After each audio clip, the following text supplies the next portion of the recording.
ನಮಸ್ಕಾರ, ನೀವು ನೋಡ್ತಾ ಇದ್ದೀರಾ ಏನ್ರಿ ಮೀಡಿಯಾ. ನಾನು ವಿದ್ಯಾ ಮಲ್ನಾಡ್. ಕರೋನಾನ ನಾವು ಮರ್ತು ನೆಮ್ಮದಿ ಆಗಿದ್ವಿ, ಬಟ್ ಕರೋನಾ ನಮ್ಮ ನೆಮ್ಮದಿ ಆಗಿರೋಕೆ ಬಿಡ್ತಾ ಇಲ್ಲ. ಕಾರಣ ದಿನೇ ಸಂಖ್ಯೆಗಳು ಜಾಸ್ತಿ ಆಗ್ತಿದೆ, ಕರೋನಾ ಸಕ್ರಿಯ ಕೇಸ್ಗಳು ಜಾಸ್ತಿ ಆಗ್ತಾ ಇದೆ.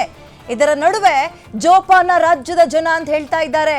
ಅದರ ಜೊತೆಗೆ ಬಹಳ ಪ್ರಮುಖವಾಗಿ ನಾವು ಗಮನಿಸಬೇಕಾಗಿರೋದು ಸ್ಕೂಲ್ಗಳು ಇನ್ನೇನು ಶುರುವಾಗ್ತಾ ಇದೆ. ಮಳೆಗಾಲ ಬೇರೆ, ಚಳಿ ಜ್ವರ ಕೆಮ್ಮು ಬಂದರೆ ಕರೋನಾಗೆ ಬರ್ತಾ ಇದೆಯಾ ಅಥವಾ ಮಳೆಯಲ್ಲಿ ನೆಂದು ಬರ್ತಾ ಇದೀವಾ ಅನ್ನುವಂತಹ ಕನ್ಫ್ಯೂಷನ್ಸ್ ಇದೆ.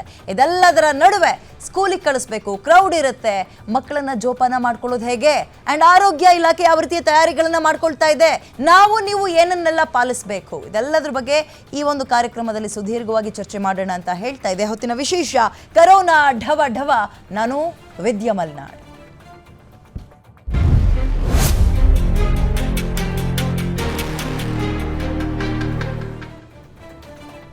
ಕರೋನಾ ರಾಜ್ಯದಲ್ಲಿ ಹೆಚ್ಚಾಗ್ತಾ ಇದೆ. ಅಕ್ಕಪಕ್ಕ ರಾಜ್ಯದಲ್ಲೂ ಕೂಡ ಕೇರಳ, ತಮಿಳುನಾಡು ಇಲ್ಲೆಲ್ಲ ಕೇಸ್ಗಳು ಜಾಸ್ತಿ ಆಗ್ತಾ ಇದೆ. ಆ್ಯಂಡ್ ಮಾನ್ಯ ಮುಖ್ಯಮಂತ್ರಿಗಳು ಎಲ್ಲಿ ಹೋದ್ರೂ ಕೂಡ ಮಾಸ್ಕ್ ಹಾಕೊಂಡು ಹೋಗ್ತಾ ಇದ್ದಾರೆ. ಸೊ ಇದೆಲ್ಲದರ ಸೂಚನೆ ಏನು ಹೇಳಿ, ಕರೋನಾ ಜಾಸ್ತಿ ಆಗ್ತಾ ಇದೆ ಅಂತ.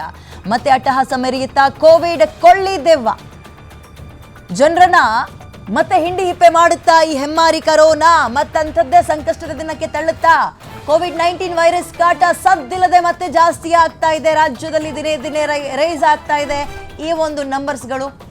ರಾಜ್ಯದಲ್ಲಿ ನಿಧಾನಗತಿಯಲ್ಲಿ ಕೋವಿಡ್ ಕುಣಿತ ಜಾಸ್ತಿ ಆಗ್ತಾ ಇದೆ. ಈ ಪ್ರಕರಣದ ಹೆಚ್ಚಳದಿಂದ ಟೆನ್ಷನ್ ಶುರುವಾಗ್ತಾ ಇದೆ. ಮತ್ತೆ ಮರುಕಳಿಸುತ್ತಾ ಕೋವಿಡ್ನ ಕರಾಳ ದಿನಗಳು. ಮತ್ತೆ ಬ್ಯಾರಿಕೇಡ್ಗಳನ್ನ ನೋಡ್ತೀವಾ, ಮತ್ತೆ ಇದೀಗ ಮಾಸ್ಕ್ಗಳನ್ನ ನೋಡ್ತೀವಾ, ಮತ್ತೆ ಸ್ಯಾನಿಟೈಸರ್ಗಳನ್ನ ಬ್ಯಾಗಲ್ಲೇ ಇಟ್ಕೊಳ್ಬೇಕಾಗತ್ತಾ? ಇವೆಲ್ಲವೂ ಕೂಡ ಪ್ರಶ್ನೆಗಳು ಕಾಡ್ತಾ ಇದೆ. ಬೆಳಗಾವಿ, ಬಳ್ಳಾರಿಗೂ ಕೂಡ ಕರೋನಾ ಮಹಾಮಾರಿ ಎಂಟ್ರಿ ಕೊಟ್ಟಿದೆ. ರಾಜ್ಯದ ಹಲವು ಜಿಲ್ಲೆಗಳಲ್ಲಿ ಕೋವಿಡ್ ಹೆಚ್ಚಾಗಿ ಕಾಣಿಸ್ಕೊಳ್ತಾ ಇದೆ. ಕೋವಿಡ್ ತಾಂಡವದಿಂದ ಹಾಗಾದ್ರೆ ಮತ್ತೆ ಮಹಾ ಸಂಕಷ್ಟ ಫಿಕ್ಸ್. ಬಹಳ ಪ್ರಮುಖವಾಗಿ ಬೇಸಿಗೆ ರಜೆಲ್ಲ ಮುಗಿಸ್ಕೊಂಡು ಮಕ್ಕಳು ಈಗ ತಾನೇ ಸ್ಕೂಲಿಗೆ ಹೋಗಬೇಕು ಅಷ್ಟರಲ್ಲಿ ಇದು ಎಂಟ್ರಿ ಕೊಡ್ತಾ ಇರೋದು ತಂದೆ ತಾಯಿಯಂದ್ರಲ್ಲಿ ಆತಂಕ. ಮಕ್ಕಳನ್ನ ಹೆಂಗೆ ಸ್ಕೂಲಿಗೆ ಕಳಿಸೋದು ಅಂತ. ಹಾಗಾದರೆ ನಿಮ್ಮ ಜವಾಬ್ದಾರಿ ಏನು ಈ ವಿಚಾರದಲ್ಲಿ? ಆ್ಯಂಡ್ ಶಾಲೆಗಳು ಯಾವ ರೀತಿಯ ಕ್ರಮವನ್ನು ತಗೊಳ್ಬೇಕು, ಆರೋಗ್ಯ ಇಲಾಖೆ ಯಾವ ರೀತಿಯ ತಯಾರಿಗಳನ್ನು ಈಗ ಆಲ್ರೆಡಿ ಮಾಡಿಕೊಂಡಿದೆ. ಮೀಟಿಂಗ್ ಮೇಲೆ ಮೀಟಿಂಗ್ ಆಗ್ತಾ ಇದೆ, ಹೈ ವೋಲ್ಟೇಜ್ ಮೀಟಿಂಗ್ಗಳಾಗ್ತಾ ಇದೆ ಆರೋಗ್ಯ ಇಲಾಖೆಯಲ್ಲಿ. ಹಳೆ ದಿನಗಳನ್ನು ಮತ್ತೆ ನೆನಪಿಸ್ಕೊಳ್ಬೇಕಾ ಅಂತಹ ದಿನಗಳು ಬಂದೇ ಬಿಡ್ತಾ. ನೋಡಿ, ಮಾಸ್ಕ್ನೆಲ್ಲ ಬಿಟ್ಟಿದ್ವಿ ನಾವು, ಸ್ಯಾನಿಟೈಸರ್ ಮರ್ತೇ ಹೋಗ್ಬಿಟ್ಟಿತ್ತು ನಮಗೆ. ಬಟ್ ಅದನ್ನೇ ಹೇಳಿದ್ವಲ್ಲ, ಕರೋನಾ ನಾವು ಮರೆತರು ಕರೋನಾ ನಮ್ಮನ್ನು ಮರೆಯಕ್ಕೆ ಬಿಡ್ತಾ ಇಲ್ಲ. ಬೆಳಗಾವಿಯಲ್ಲೆಲ್ಲ ಕೇಸ್ಗಳು ಜಾಸ್ತಿ ಆಗ್ತಾ ಇದೆ. ಗರ್ಭಿಣಿಯಲ್ಲಿ ಒಂದು ಕೇಸ್ ಬಂದಿರುವಂಥದ್ದನ್ನು ಗಮನಿಸ್ತಾ ಇದ್ದೀವಿ. DHO ಕನ್ಫರ್ಮ್ ಮಾಡಿದ್ದಾರೆ, ಗರ್ಭಿಣಿಯಲ್ಲಿ ಕರೋನಾ ಪಾಸಿಟಿವ್. ಆಕೆ ಬೇರೆ ಏನೋ ಒಂದು ಹುಷಾರಿಲ್ಲದ ಕಾರಣ ಆಸ್ಪತ್ರೆಗೆ ಹೋದ ಸಂದರ್ಭದಲ್ಲಿ ಟೆಸ್ಟ್ ಮಾಡಿದಾಗ ಕರೋನಾ ಪಾಸಿಟಿವ್ ಬಂದಿದೆ. ಬೆಂಗಳೂರಿನಲ್ಲೂ ಕೂಡ ಕೇಸ್ಗಳು ದಿನ ಕಳೆದಂತೆ ನಿಧಾನಗತಿಯಲ್ಲಿ ಏರಿಕೆ ಆಗ್ತಾ ಇದೆ. ಹಾಗಾದರೆ ಪರಿಸ್ಥಿತಿ ಹೇಗಿದೆ ರಾಜ್ಯದಲ್ಲಿ? ಮೇ 29ರಿಂದ ಪುನರ್ ಆರಂಭ ಆಗುತ್ತೆ ಶಾಲೆಗಳು. ಒಂದು ಕಡೆ ಕೋವಿಡ್ ಕೇಸ್ ಹೆಚ್ಚಳ ಆಗ್ತದೆ, ಮತ್ತೊಂದು ಕಡೆ ಸ್ಕೂಲ್ ರೀಓಪನ್ ಆಗ್ತಾ ಇದೆ. ಇದು ಆತಂಕ. ಶಾಲೆಗಳ ಪುನರ್ ಆರಂಭದಿಂದ ಸೋಂಕು ಹೆಚ್ಚಳ ಆಗುವ ಆತಂಕ ಇದೆ. ಯಾಕಂದ್ರೆ ಮಕ್ಕಳೆಲ್ಲ ಒಟ್ಟಿಗೆ ಕೂರ್ತಾವಲ್ಲ, ಶಾಲೆ ಮಕ್ಕಳಲ್ಲಿ ಸೋಂಕು ಕಾಣಿಸ್ಕೊಳ್ಳುವ ಸಾಧ್ಯತೆ ಇದೆ. ಕ್ರೌಡ್ ಸೇರದೆ ಶಾಲೆಯಲ್ಲಿ ಆತಂಕ ವ್ಯಕ್ತಪಡಿಸ್ತಾ ಇದ್ದಾರೆ ತಜ್ಞರು. ಪೋಷಕರಲ್ಲೂ ಇದು ಒಂದು ರೀತಿ ಆತಂಕ, ಭಯ. 9 ತಿಂಗಳ ಮಗುವಿನಲ್ಲೂ ಕೂಡ ಕೋವಿಡ್ ಸೋಂಕು ಕಾಣಿಸ್ಕೊಂಡಿದೆ. ಅದಿನ್ಯಾವ ಕ್ರೌಡಿಗೆ ಹೋಗಿರ್ಬೋದು? 9 ತಿಂಗಳು ಮಗು ಲೆಕ್ಕ ಹಾಕಿ. ಹೀಗಾಗಿ ಸ್ಕೂಲ್ ಆರಂಭಕ್ಕೂ ಮುನ್ನ ಕರೋನಾದ ಆತಂಕ ಹೆಚ್ಚು ಆಗ್ತದೆ. ಮಕ್ಕಳನ್ನ ಸ್ಕೂಲಿಗೆ ಕಳಿಸೋದು ಹೇಗೆ ಎನ್ನುವ ಆತಂಕ ಇದೆ. ಈಗ ತಾನೇ ರಜೆ ಮುಗಿಸ್ಕೊಂಡು ಅಜ್ಜಿ ಮನೆಯಿಂದಲೋ ನೆಂಟರು ಮನೆಯಿಂದಲೋ ಮಕ್ಕಳು ಬರ್ತಾ ಇರ್ತವೆ, ಬ್ಯಾಗ್ ಎಲ್ಲ ರೆಡಿ ಮಾಡ್ಕೊಳ್ತಾ ಇರ್ತವೆ ಸ್ಕೂಲಿಗೆ ಹೋಗ್ಬೇಕು ಅಂತ. But corona ಅಡ್ಗಾಲ್ ಹಾಕತ್ತಾ? ಭಯದಲ್ಲೇ ಸ್ಕೂಲಿಗೆ ಹೋಗ್ಬೇಕಾ? 9 ತಿಂಗಳ ಮಗು, ಅದು ಯಾರ ಸಂಪರ್ಕಕ್ಕೂ ಹೋಗಿರಲ್ಲ, ಮನೆಯಿಂದ ಆಚೆ ಕಾಲಿಟ್ಟಿರಲ್ಲ, ಅಪ್ಪ ಅಮ್ಮ ಕರ್ಕೊಂಡು ಹೋದ್ರೆ ಅದು ಹೋಗಿರುತ್ತೆ, ಇಲ್ಲಾಂದ್ರೆ ಮನೆಯೊಳಗೆ ಇರುತ್ತೆ, ನಿಂತ್ಕೊಳಕ್ ಬರಲ್ಲ ರೀ ಅಂತ ಮಗು. ಅದು ಅಂಬೆಗಾಲು ಇಡೋಕೆ ಶುರು ಮಾಡುವಂತಹ ಮಗು. ಆ ಮಗುವಲ್ಲಿ ಕರೋನಾ ಪಾಸಿಟಿವ್ ಬಂದಿದೆ ಅಂದಾಗ ಆತಂಕ ಹೆಚ್ಚಳ ಆಗ್ತಾ ಇದೆ, ಭಯ ಹೆಚ್ಚಳ ಆಗ್ತಾ ಇದೆ. ಹಾಗಂತ ಇದನ್ನು ನಿಮ್ಮನ್ನ ಎದುರಿಸುವ ಸಲುವಾಗಿ ಹೇಳ್ತಾ ಇರುವಂಥದ್ದಲ್ಲ, ಜಾಗೃತರಾಗಿರಿ, ಎಚ್ಚರಿಕೆಯಿಂದಿರಿ ಅಂತ. ಇದು ಅಲಾರಾಮ್ ಒಂದು ರೀತಿಯಲ್ಲಿ. ಕರೋನಾದ ಬಗ್ಗೆ ಮೊನ್ನೆಯೂ ಕೂಡ ಚರ್ಚೆಯನ್ನು ಮಾಡಿದ್ವಿ ನಾವು. ಬಟ್ ಈಗ ಈ ಕೇಸ್ಗಳು ಮತ್ತೆ ಜಾಸ್ತಿ ಆಗ್ತಾ ಇದೆ.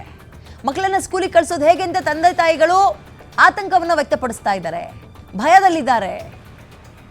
ದೇಶಾದ್ಯಂತ ಕೋವಿಡ್ ಆತಂಕದ ಹಿನ್ನೆಲೆಯಲ್ಲಿ ಸ್ಕೂಲ್ಗಳು ಬೇರೆ ಈಗ ಆರಂಭ ಆಗ್ತಾ ಇದೆಯಲ್ಲ, ರಿಓಪನ್. ಈಗ ಪ್ರಶ್ನೆ, ಎಲ್ಲಾದರೂ ಲೇಟ್ ಮಾಡ್ತಾರಾ ಅಂತ ಸಹಜವಾಗಿ ಈ ಪ್ರಶ್ನೆಗಳು ಕಾಡುತ್ತೆ. ಜೂನ್ 2ರಿಂದ ಆರಂಭ ಆಗಬೇಕಾಗಿತ್ತು ಶಾಲೆಗಳು, ಜೂನ್ 1, 2. ಇದೀಗ ಇದನ್ನ ಮುಂದಕ್ಕೆ ಹಾಕ್ತಾರಾ? ಕೋವಿಡ್ ಆತಂಕದ ಹಿನ್ನೆಲೆಯಲ್ಲಿ ಮುಂದೂಡಿಕೆ ಆಗುತ್ತಾ? ನಿರ್ಧಾರವನ್ನು ತಗೊಳ್ತಾರಾ? ಮಕ್ಕಳ ಹಿತದೃಷ್ಟಿಯಿಂದ, ಆರೋಗ್ಯದ ದೃಷ್ಟಿಯಿಂದ ಜೂನ್ 2ರಿಂದ ಆರಂಭ ಆಗುತ್ತಾ ಅಥವಾ ಮುಂದೂಡಿಕೆ ಆಗುತ್ತಾ? ಈಗ ಪೇರೆಂಟ್ಸ್ಗೂ ಕೂಡ ಒಂದು ಗೈಡ್ಲೈನ್ಸ್ ಅಂತ ಆಯಾ ಸ್ಕೂಲ್ಗಳು ಹೊರಡಿಸ್ಬಿಡುತ್ತವ. ಈಗ ನೋಡಿ, ಏನಾದರೂ ಸಿಂಪ್ಟಮ್ಸ್ ಇದ್ದರೆ, ಕರೋನಾದ ಸಿಂಪ್ಟಮ್ಸ್ ಇದ್ದರೆ ದಯವಿಟ್ಟು ಮಕ್ಕಳನ್ನ ಸ್ಕೂಲಿಗೆ ಕಳ್ಸೋಕೆ ಹೋಗ್ಬಿಡಿ ಅಂತ ಹೇಳೋದು. ಮತ್ತು ಅಗೇನ್ ಹಳೆಯ ದಿನಗಳು ಒಂದು ಬೆಂಚಲ್ಲಿ 4ರಿಂದ 5 ಜನ ಮಕ್ಕಳು ಕೂರ್ತಾ ಇದ್ರು. ಆಮೇಲೆ ಕರೋನಾ ಬಂದಾಗ ಏನಾಯ್ತು ಹೇಳಿ, ಆ ಕಡೆ ಒಂದು ಮಗು ಈ ಕಡೆ ಒಂದು ಮಗು, ಊಟದ ಬಾಕ್ಸನ್ನು ಶೇರ್ ಮಾಡ್ಕೊಳ್ಳೋಂಗಿಲ್ಲ, ವಾಟರ್ ಬಾಟಲ್ನ ಸಪ್ರೇಟಾಗಿ ತರಬೇಕು, ಆಟದ ಮೈದಾನದಲ್ಲಿ ಸೋಷಿಯಲ್ ಡಿಸ್ಟೆನ್ಸ್ ಮೇಂಟೈನ್ ಮಾಡಬೇಕು. ನೋಡಿ, ಪದಗಳೆಲ್ಲ ಮರ್ತೇ ಹೋಗ್ಬಿಟ್ಟಿತ್ತು ನಮಗೆ. ಈ social distance, mask, sanitiser, barricade ಹಾಕ್ತಾಯಿದ್ರು ಮನೇಲಿ. ಅಂದರೆ ಈಗ ಬ್ಯಾರಿಕೇಡ್ ಇದೆಲ್ಲ ಬಹಳ ದೂರದ ಮಾತು ಬಿಡಿ, ಬಟ್ ಉಳಿದಂತೆ ಇವೆಲ್ಲವೂ ಪದಗಳು ಮರ್ತೇ ಹೋಗ್ಬಿಟ್ಟಿತ್ತು ನಮಗೆ. 3-4 ವರ್ಷ ಆಗಿತ್ತು ಮಾತಾಡಿ, ಮತ್ತೆ ಬರ್ತಾ ಇದೆ. ನಿರಂತರ ಮಳೆಯಿಂದ ಜನರ ಆರೋಗ್ಯ ಹದಗೆಡ್ತಾ ಇದೆ. ಇದು ಕನ್ಫ್ಯೂಷನ್ ಝೋನಿಗೆ ತಳ್ತಾ ಇದೆ ಜನರನ್ನ. ಹವಾಮಾನದಲ್ಲಿನ ಬದಲಾವಣೆಯಿಂದ ಅನಾರೋಗ್ಯ, ಸಹಜವಾಗಿ ಜ್ವರ ಬರುತ್ತೆ, ಕೆಮ್ಮು ಬರುತ್ತೆ, ಸೀನ್ ಬರುತ್ತೆ. ವೆದರ್ ಚೇಂಜ್ನಿಂದ ಜ್ವರ ಶೀತದ ಸಮಸ್ಯೆ ಹೆಚ್ಚಾಗ್ತಾ ಇದೆ.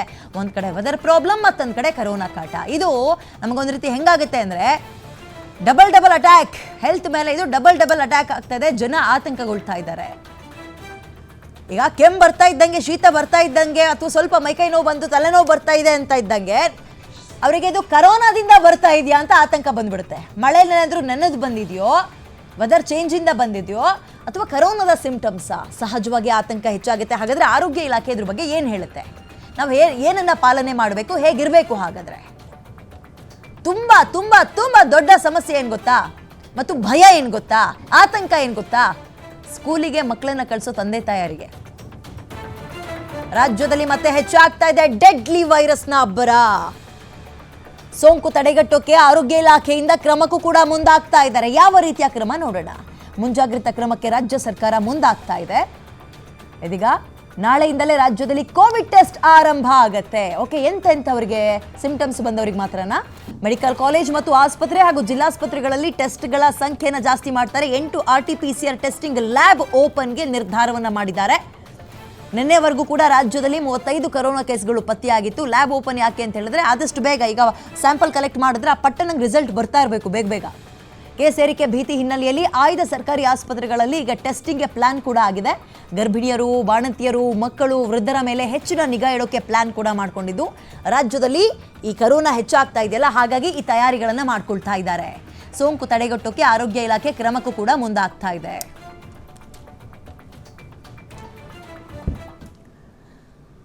ಓಕೆ, ಈಗ ಈ ಕರೋನಾ ಹೆಚ್ಚಳ ಆಗ್ತಾ ಇದೆ. ಹಾಗಾದರೆ ನೀವು ಏನು ಮಾಡಬೇಕು?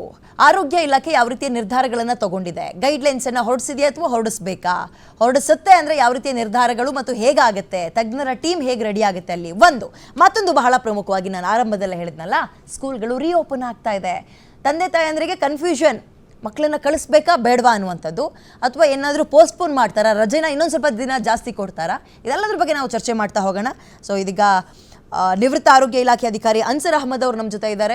ಮೊದಲಿಗೆ ಅವ್ರನ್ನ ಕಾರ್ಯಕ್ರಮಕ್ಕೆ ವೆಲ್ಕಮ್ ಮಾಡ್ಕೊಳ್ತೀನಿ. ಸರ್ ನಮಸ್ತೆ, ಕಾರ್ಯಕ್ರಮಕ್ಕೆ ಸ್ವಾಗತ. ಅದೇ ರೀತಿಯಾಗಿ ಶಾಲೆ ಅಂತ ಬಂದಾಗ ಹೇಗಿರುತ್ತೆ, ಏನು ಮಾಡ್ಬೋದು ಅಥವಾ ಏನು ಮಾಡಬೇಕಾಗುತ್ತೆ, ನಾವೆಲ್ಲರೂ ಕೂಡ ಇದ್ರ ಬಗ್ಗೆ ಮಾತನಾಡಲಿಕ್ಕೆ ಸವಿವರವಾಗಿ ಕ್ಯಾಂಪ್ಸ್ನ ಅಧ್ಯಕ್ಷರು ಶಶಿಕುಮಾರ್ ನಮ್ಮ ಜೊತೆ ಇದ್ದಾರೆ. ಸರ್ ನಿಮಗೂ ಕಾರ್ಯಕ್ರಮಕ್ಕೆ ಸ್ವಾಗತ. ಮೊದಲನೇದಾಗಿ ಶಶಿಕುಮಾರ್ ಅವರೇ, ನಿಮಗೆ ಪ್ರಶ್ನೆ ಕೇಳ್ತೀನಿ. ಮಕ್ಕಳು ಅಜ್ಜಿ ಮನೆಯಿಂದಲೋ ಅಥವಾ ರಜೆಯಿಂದಲೋ ಎಲ್ಲರೂ ಕೂಡ ಹೊರಗೆ ವಾಪಸ್ ಬಂದ್ಬಿಟ್ಟಿದ್ರು, ಸ್ಕೂಲ್ಗೆ ಇನ್ನೇನು ಬ್ಯಾಗ್ ರೆಡಿ ಮಾಡ್ಕೊಳ್ತಾ ಇದ್ರು. ಅಷ್ಟೊತ್ತಿಗೆ ಇದೊಂದು ಸುದ್ದಿ, ಪೇರೆಂಟ್ಸಿಗೆ ಡೆಫಿನೆಟ್ಲಿ ಆತಂಕ ಆಗುತ್ತೆ. ನಿಮ್ಮ ರಿಯಾಕ್ಷನ್?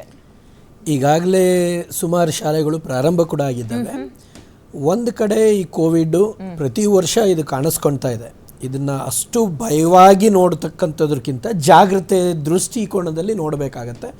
ಎರಡನೇದು, ಇದು ಈಗಾಗಲೇ ಟೆಸ್ಟಿಂಗ್ ಶುರು ಆಗಿದೆ, ಅದರಿಂದ ಒಂದಷ್ಟು ಕೇಸಸ್ಗಳು ಪಾಸಿಟಿವ್ ಕಾಣಿಸ್ಕೊಳ್ತಾ ಇರೋದು.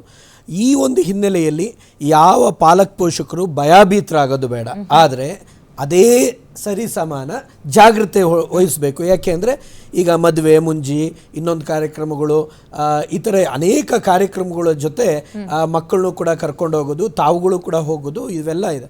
ಈಗ ನೀವೇ ಹೇಳ್ತಾ ಇದ್ದಾಗೆ ಅನೇಕ ಪದಗಳನ್ನ ಮರ್ತೋಗಿದ್ದಾವೆ, ಅನೇಕ ಅಂಶಗಳನ್ನು ಒಂದು SOP ಅನ್ನತಕ್ಕಂಥದ್ದು ಏನಿತ್ತು, ಸ್ಟ್ಯಾಂಡರ್ಡ್ ಆಪರೇಷನ್ ಪ್ರೊಸೀಜರ್ಸ್ ಏನಿತ್ತು, ಅದನ್ನು ಮರ್ತೇ ಬಿಟ್ಟಿದ್ದೀವಿ ಸಂಪೂರ್ಣವಾಗಿ.